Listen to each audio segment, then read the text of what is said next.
Okay, let's talk about Matt Stafford. Let's talk about the Rams offense. This was not a perfect day by the Rams. This certainly wasn't. But you know what? They got it done when they had to, and they were great in the fourth quarter outside of one play. So let's get into all of it. Let's talk about the bad that happened in the conference championship, and let's talk about the good, because again, they played not a great game in the conference championship and still won. Pretty crazy stuff. Let's get into it. So first, I want to talk about, I showed a few of these plays that you'll see in this video in my previous video that I made right after, but I wanted to re-show them again because it tells the whole story of just the Rams offense.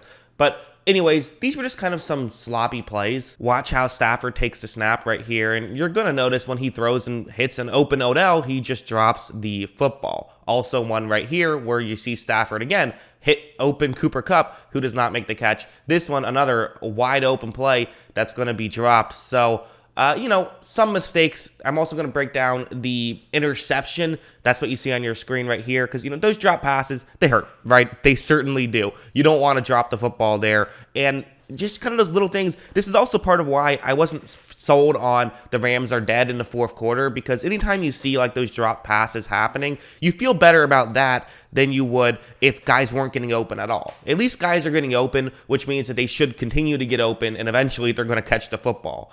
Although the interception was kind of what went against that, because this was not a perfect play by the Rams, and this was, there was some good coverage by San Francisco in this one as well. So it wasn't just that the Rams were beating themselves. The Niners beat them at times as well, and this is a good example where the play is designed to get to Cooper Kupp, who's going to be running just barely getting into the end zone here. And look, as you see, when Stafford takes the snap and looks over to Kupp, there just isn't separation right now. So this is good coverage by San Francisco, and so that's just what you can do, is you can put the opposing team in tough situations if guys aren't getting open, which is what happened at times for the Rams. Because now for Stafford, what do you do here? You could fire it in towards Kupp and hope it works out, and quite frankly, I don't hate that decision. I mean, Kupp is someone who can make great catches.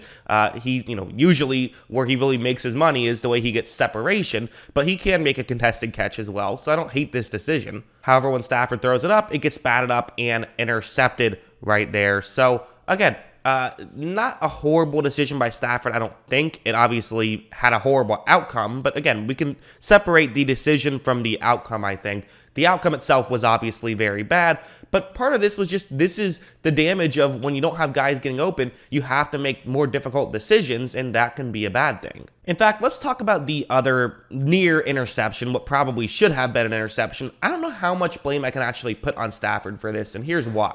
So, just to set the stage, there's 10 minutes left, and the 49ers are up 3 points. Now, there's no guarantee if they get an interception here, they win the football game. Let's not forget, the 49ers were up 10 points and got an interception at around this spot against Kansas City and did not go on to win. So, certainly no guarantee, but it would go a long way getting an interception and potentially getting good field goal range on top of it. The way this play works is it's a cover 3 zone, and you have multiple receivers running deep, and here's why I'm not sure how much blame I can put on Stafford, because I'm going to bet Stafford expected one of them to cut over the middle, and they didn't. Because look at how when Stafford takes the snap and he fakes the handoff, he is going to chuck one deep, and right here, so I'll pause it right now, I just can't imagine this is where he intentionally threw the football. The only thing I can think of is I'm going to bet, because again, unfortunately, we do not have the All-22 yet. All we have is broadcast.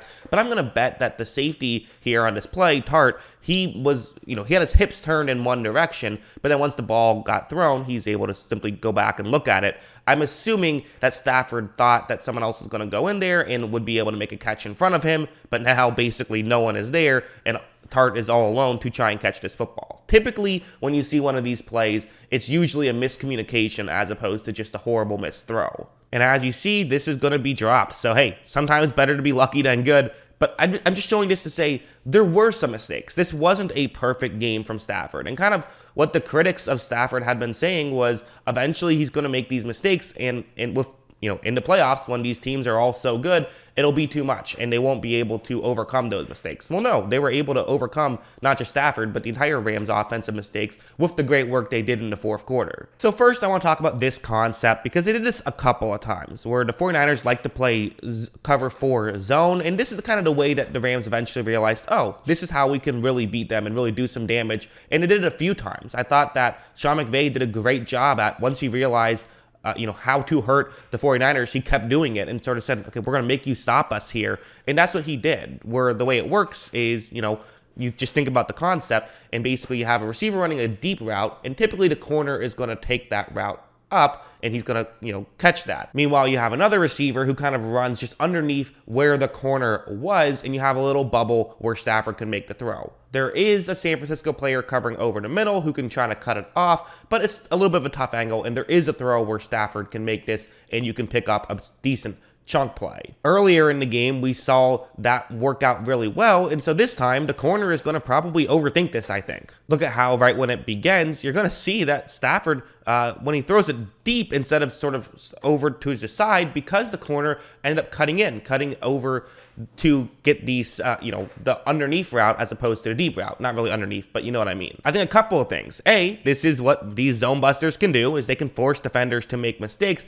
And B, just as important, Stafford noticed this and made the right read. Like, that's not something a lot of quarterbacks will do. A lot of times quarterbacks say, okay, no, this is how this play typically works, so I'm going to throw it to where it typically works. Well, Stafford was aware of, oh, they did something different. Let me throw it deeper and get more yards on this play. So really good read from him, and also, good route running. When you have Odell and Cooper Kupp, who are the two guys doing this, you have to respect both of them, and it makes it that much more difficult. As you see, Beckham makes the catch and absorbs a tough hit on top of it to get a big chunk play. I really want to break down this play because, this is a lot of what we saw from Stafford, was just making the right throw. Making good throws at this point, which is what he was able to do. This is going to be man coverage. It's a cover one blitz. And the one thing the Bengals should take away from this season for the Rams is do not blitz the Rams. Just don't do it, because the Rams crush the blitz. Teams have tried to blitz them at times, especially in big spots, seemingly in this postseason run. Tampa Bay did it at the end of that game, and they got burnt by it.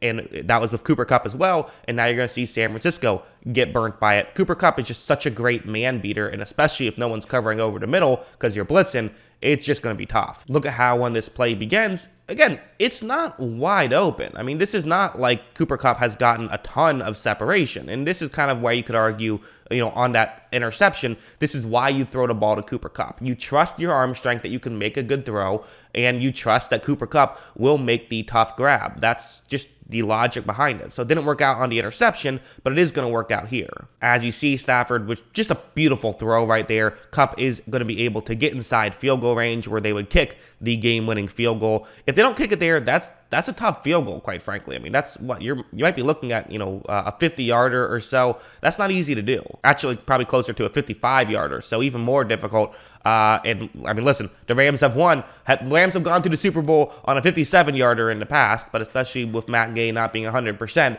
I don't know if he has that in him. However, they're still able to find a way to complete the comeback, stop making the mistakes. Sometimes comebacks happen due to making a bunch of schematic differences. I think this one was one of the ones where they just started executing better. They stopped making their mistakes. They started running their offense at a higher level than they had been running it earlier. And I think that's the main thing they did well and why they're going to the Super Bowl. Cool stuff from Matt Stafford, who even in his not best game still is able to lead the Rams to a Super Bowl. Pretty interesting stuff. And granted, it helps that, he's great in the fourth quarter. That's what Stafford is. That's what Matt Stafford had always done with Detroit, right? Is sometimes he would make mistakes, but he would always, give it his all in the fourth quarter, and you were always afraid of him late in the games. Well, you should still be afraid of him late in games. That's what I think. What do you guys think? Let me know in the comments below. Always love hearing from you. And of course, as always, thanks for watching.